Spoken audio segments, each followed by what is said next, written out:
Oke, kita akan belajar tentang hubungan dengan Allah, relationships with God. Kalau kita baca Yohanes 17 ayat 3, ini doa Tuhan Yesus kepada Bapa di surga sebelum dia ditangkap ya. Salah satu bagian dari doanya, dia katakan di Yohanes pasal 17 ayat 3, bahwa inilah hidup yang kekal itu, yaitu bahwa mereka mengenal Engkau, satu-satunya Allah yang benar, mengenal Bapa ya, dan kemudian mengenal Yesus Kristus yang telah diutus. Kata mengenal ini dalam bahasa aslinya itu ginosko. Ginosko itu juga digunakan satu istilah ya untuk menggambarkan hubungan intim suami istri ya. Jadi artinya mengenal dalam keintiman. Jadi kekristenan itu is not about religion. Jadi bukan soal agama. It's about relationship. Ini soal hubungan. Apakah kita kenal Tuhan kita itu?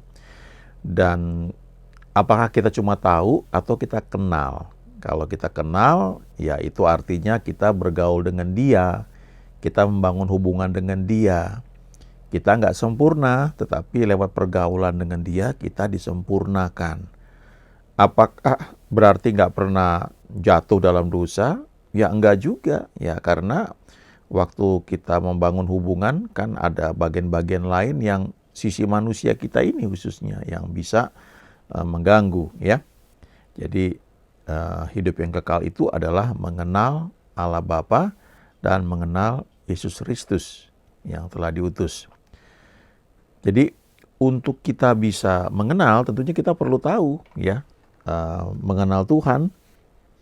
Salah satu hal terpenting dalam hubungan adalah memahami orang lain. Jadi kita perlu kenal, perlu memahami Tuhan itu seperti apa. Ini juga berlaku dalam hubungan dengan Allah. Anda harus memahami sifat dasar dan karakter Allah supaya dapat memiliki hubungan yang sehat dengannya. Akibat salah memahami karakter dan sifatnya, banyak orang tidak mempunyai hubungan yang positif dengannya. Itulah yang terjadi di Taman Eden ketika Adam dan Hawa dicobai oleh si ular. Mereka jatuh ke dalam pencobaan, akhirnya tidak menaati Allah, dan menjerumuskan umat manusia ke dalam dosa. Sebenarnya kurangnya mereka memahami sifat Allah adalah bagian dari pencobaan itu. Kita lihat beberapa ayat di sini ya. Ada Kejadian 3 ayat 1. Adapun ular ialah yang paling cerdik dari segala binatang di darat yang dijadikan oleh Tuhan Allah. Ular itu berkata kepada perempuan itu, tentulah Allah berfirman, semua pohon dalam taman ini jangan kamu makan buahnya, bukan? Nah, kita lihat di sini ya. Ketika penciptaan di Kejadian pasal 1 itu selalu dikatakan dengan menggunakan kata Allah ya dari sejak awal. Kejadian 1 ayat 1, pada mulanya Allah menciptakan langit dan bumi ya. Bumi belum berbentuk dan kosong. Lalu dikatakan roh Allah melayang-layang di atas permukaan air. Nah, kemudian dikatakan lagi berfirmanlah Allah. Ya, jadi semua itu dipakai kata Allah di Kejadian pasal 1. Kata Allah itu bahasa aslinya adalah Elohim. Elohim itu bentuk jamak dari Allah Tritunggal. Ya. Lalu kalau kita pelajari ya Kejadian pasal 2, ketika Tuhan mulai menciptakan manusia, maka digunakan kata Tuhan Allah. Tuhan Allah ya. Tuhan itu adalah Jehovah. Jadi sebenarnya ketika Tuhan menciptakan manusia, ada panggilan khusus yang diberikan untuk manusia memanggil Dia ya, yaitu Tuhan Allah. Tuhan itu Jehovah atau Tuhan yang punya perjanjian ya dengan umat yang Dia ciptakan. Nah, iblis berusaha menjauhkan manusia dengan menggunakan kata Allah ya. Tentulah Allah berfirman ya. Jadi dia mau buang kata Tuhannya itu, dia mau pakai kata Allah atau Elohim untuk menjauhkan manusia, dalam hal ini Hawa, dari Tuhan. Ya, Tuhan yang adalah Jehovah, yang memberikan perintah, yang punya perjanjian ya dengan manusia. Itu jadi waktu disingkirkan ya pemahaman tentang Tuhan itu mulai sedikit bergeser, disitulah celah itu terjadi ya. Tuhan iblis mau bilang begini, tentu Tuhan itu ya tentulah Allah berfirman ya. Semua pohon dalam taman ini jangan kamu makan buahnya, bukan? Nah, di sini dia juga mulai membelokkan ya perkataan dari Tuhan, karena sebenarnya yang disampaikan Tuhan itu boleh dimakan, semua boleh dimakan, tetapi cuma satu yang nggak boleh, yaitu buah pengetahuan baik dan jahat. Nah, itu di Kejadian 2:17 ya. Tetapi pohon pengetahuan tentang yang baik dan yang jahat itu janganlah kau makan buahnya, sebab pada hari engkau memakannya pastilah engkau mati. Itu yang perintah yang Tuhan berikan kepada Adam ya. Tapi ternyata Adam itu tidak menyampaikannya kepada Hawa ya. Ini pelajaran penting ya bagi para suami ya,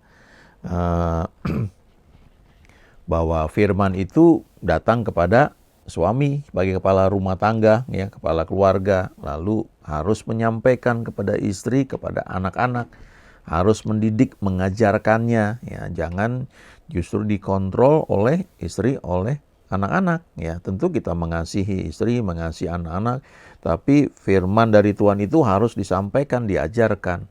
Kalau kita lihat di sini, Hawa itu terjebak ya, karena sebenarnya ketika iblis ngomong seperti ini ya, semua pohon dalam taman ini jangan kamu makan buahnya ya. Padahal sebenarnya firman nggak seperti itu, Hawa itu terjebak. Karena di Kejadian 3:3 ini jawaban Hawa ya. Tetapi tentang buah pohon yang ada di tengah-tengah taman, Allah berfirman, jangan kamu makan ataupun raba buah itu, nanti kamu mati ya. Nah, di sini jadi Hawa ini tidak tahu firman dengan detail ya. Dia tambahkan. Jadi kalau diubah bahasanya kira-kira seperti ini. Oh, semua pohon dalam taman ini boleh kok dimakan buahnya. Tetapi tentang pohon yang ada di tengah-tengah taman, Allah berfirman, janganlah kamu makan ataupun raba buah itu, nanti kamu mati ya. Itu juga salah ya, karena kan Tuhan coba berfirman jangan makan, tapi dia tambahin ya boro-boro dimakan, diraba aja nggak boleh, padahal nggak seperti itu.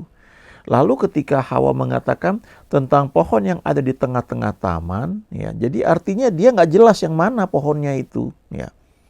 Padahal kalau kita baca tuh indikasinya yang di tengah-tengah taman itu sebenarnya ada pohon kehidupan ya, dan juga ada pohon pengetahuan baik ya dan jahat ya. Jadi itu kita bisa baca di Kejadian 2:17 ya. Lalu Tuhan Allah menumbuhkan berbagai-bagai pohon dari bumi yang menarik dan yang baik untuk dimakan buahnya. Dan pohon kehidupan di tengah-tengah taman itu serta pohon pengetahuan tentang yang baik dan yang jahat. Jadi Hawa ini tidak cukup paham ternyata ya. Dia bilang tentang buah pohon yang ada di tengah-tengah taman, jangan makan ataupun raba ya, kebablasan ya. Nah, cuma dibilang jangan makan, dia tambahin jangan raba. Lalu dia nggak jelas yang mana gitu ya, karena yang di tengah-tengah taman itu ada pohon pengetahuan, tapi ada juga pohon kehidupan gitu ya. Jadi kita melihat di sini penting sekali kita pegang firman Tuhan ya, jangan kejebak. Salah satu contoh lain firman Tuhan yang kadang-kadang suka terpelintir adalah begini ya, sebagian orang berpikir bahwa uang adalah akar segala kejahatan. Padahal bukan uang, cinta akan uang. Ya, cinta uang itu akar segala kejahatan. Uangnya sendiri nggak jahat. Ya. Kemudian ada lagi orang berpikir marah adalah dosa. Oh, enggak, marah itu nggak dosa. Tapi marah itu dekat dengan dosa. Tuhan Yesus marah. Dia bahkan membalikan meja-meja penukar uang, mengusir orang-orang yang jualan di halaman bait Allah. Dia marah. Ya, dia buat cambuk. Tapi dia tidak berdosa. Alkitab berkatakan dia tidak berbuat dosa.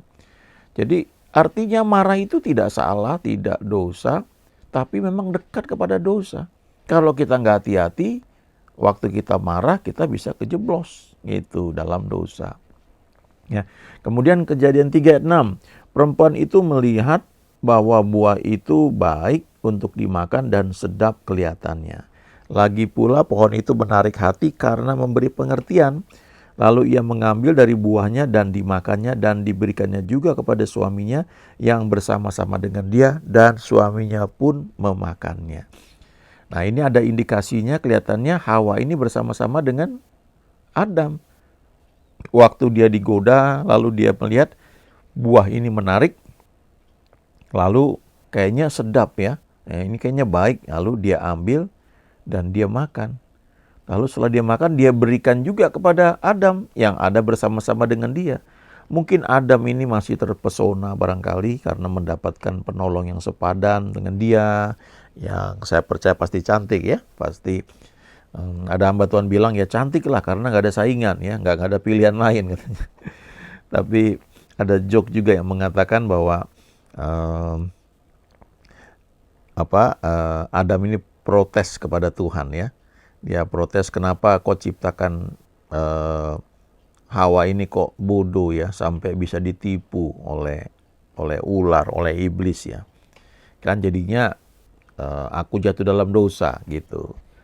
Terus dia juga bilang, kenapa kau ciptakan Hawa ini cantik Tuhan, sampai aku jadi begitu terpesona kepada dia gitu.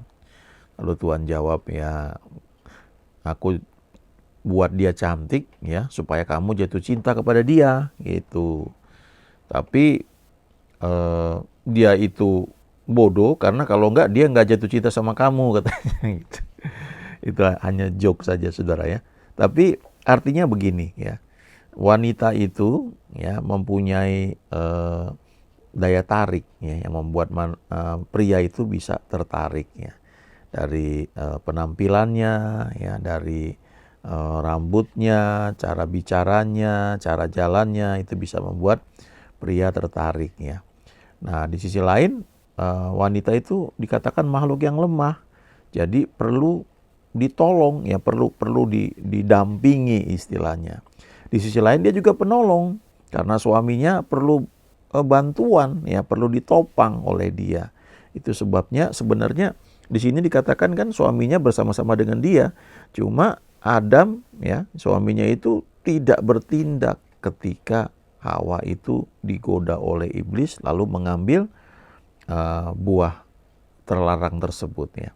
Kita lihat juga di ayat ini bahwa buah itu baik untuk dimakan dan sedap kelihatannya. Lalu menarik hati. Memang ini luar biasa ya. Kalau kita perhatikan Tuhan itu menciptakan segala sesuatu itu menjadi menarik ya. Jadi sebenarnya kalau kita makan pun, makan itu tidak cukup asal kenyang ya. Tapi perlu makan makanan yang baik, yang menyehatkan. Lalu kemudian makanan yang lezat rasanya ya. Artinya memenuhi cita rasa kita ya, selera kita ini terpuaskan. Lalu yang berikutnya adalah menarik, enak dilihat. Nah, itu ternyata semua memang disediakan Tuhan dari sejak awal ya, di taman di Eden. Tuhan itu menumbuhkan berbagai pohon yang baik, yang menarik buahnya untuk dimakan ya, yang baik, yang menarik ya. Lalu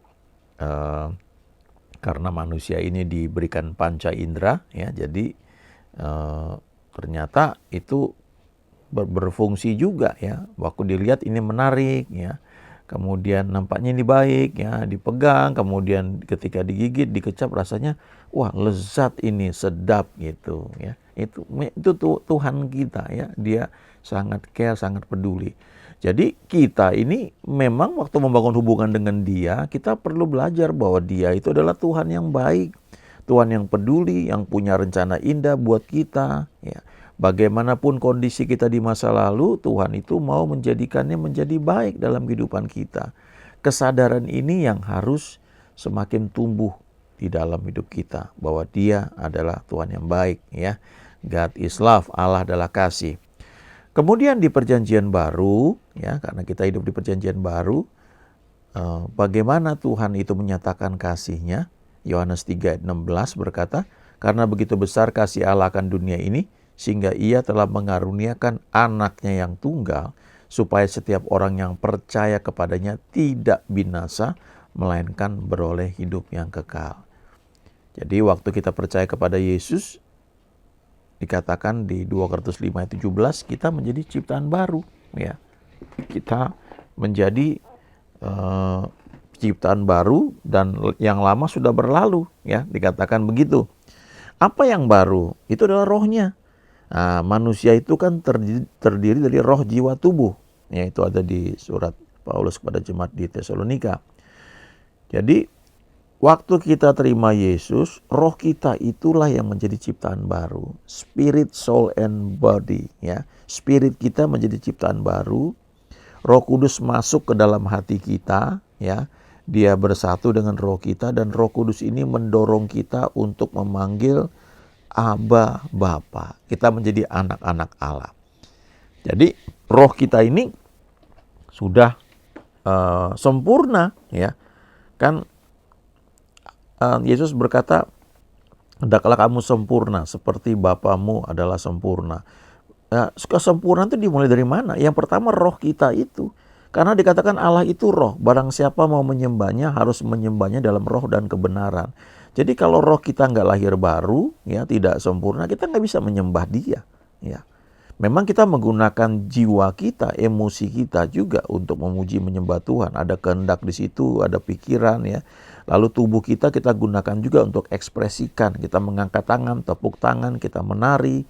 Tetapi yang pertama-tama adalah roh kita. Roh kita itu harus menjadi ciptaan baru untuk bisa menyembah Allah Bapa, ya, menyembahnya dalam roh dan kebenaran. Jadi waktu kita sudah terima Tuhan Yesus, maka roh kita ini, ya, menjadi ciptaan baru, ada Roh Kudus dan kita diajar hukum-hukum kerajaan supaya apa yang sudah ada dalam roh kita ini, roh yang penurut ini akan mulai menguasai jiwa kita, ya. Pikiran kita diubah, emosi kita ditata ulang, ya, menjadi emosi yang sehat sejalan dengan firman Tuhan. Kehendak kita juga itu diluruskan, ya. Kalau kita banyak bergaul dengan Tuhan, kita memuji menyembah Dia, kita bergembira karena Dia, maka kehendak yang muncul di hati kita itu makin selaras dengan apa yang Tuhan rancangkan. Karena Alkitab juga berkata di Filipi 2 ayat 13, Allah itu turut bekerja dalam kita, ya. Dia mengerjakan kehendaknya itu lewat kehendak yang muncul di dalam kita, ya. Filipi 2 ayat 13, ya. Karena Allah lah yang mengerjakan di dalam kamu baik kemauan atau kehendak, ya, maupun pekerjaan menurut kerelaannya. Jadi lewat pergaulan kita dengan Tuhan, membangun hubungan dengan Tuhan, kita belajar untuk menyertakan Tuhan dalam setiap bagian hidup kita. Kita doa pagi, kita doa makan, nanti mau tidur malam doa lagi. Dalam setiap hal mau ngambil keputusan kita doa bertanya kepada Dia, kita baca firman-Nya, kita ikut persekutuan, kita memuji menyembah Dia. Maka jiwa kita ini mengalami proses sanctification, ya, pengudusan, ya. Lama-lama akhirnya kita makin nurut sama Dia, ya. Dan akhirnya kita menjadi serupa dengan Kristus. Itu kan kehendak Tuhan, ya. Nah, kita perlu ingat, ya, bahwa Allah itu adalah kasih. 1 Yohanes 4 ayat 8, God is love. Ini nature-nya Dia, ya. Ada hamba Tuhan yang bahkan khotbahkan Allah itu adalah kasih, ya. Kasih itu, ya, pribadi, ya, Allah sendiri. Jadi kalau istilahnya Allah Tuhan itu berhenti mengasihi, Dia berhenti jadi Tuhan, ya. Karena Alkitab berkata God is love, ya. Allah adalah kasih. Bukan Dia memiliki kasih, Dia sendiri adalah kasih. Menyadari hal ini akan membuat banyak perubahan dalam hidup kita, ya. Kita semakin belajar percaya kepada Dia, bergantung kepada Dia, karena Dia selalu menyediakan yang terbaik bagi setiap kita, anak-anaknya. Hanya diperlukan keputusan untuk percaya kepada Dia dan melakukan bagian kita lewat hubungan pribadi dengan Tuhan yang kita lakukan setiap hari. Amin.